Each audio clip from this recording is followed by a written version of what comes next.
Strike and Gridiron is about a high school football team in 1959. It's a narrative nonfiction, and in 1959 there was a steel strike. 500,000 steel workers walked off the job in what remains the largest industrial strike in American history.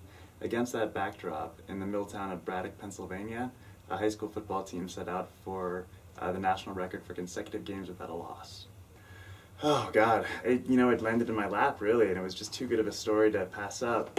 I was doing some research in Western Pennsylvania for another potential book project. I'm a journalist, and while I was in this town of Braddock, really focusing on the decline of the steel industry, a resident came up to me with a stack of papers, like literally a stack of papers, and said, "You want a story? I got a story for you. Here's your story."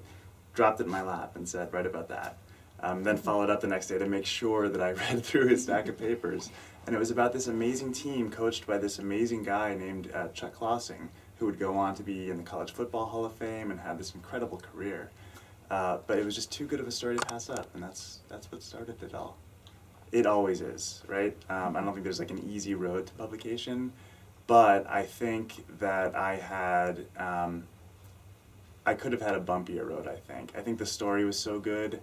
I think I had some really good people behind me, so my agent was really pushing for it, and I got a publisher pretty quickly. I think the challenging part is financial, because there's just not a lot of money in a first book, before publication, that is.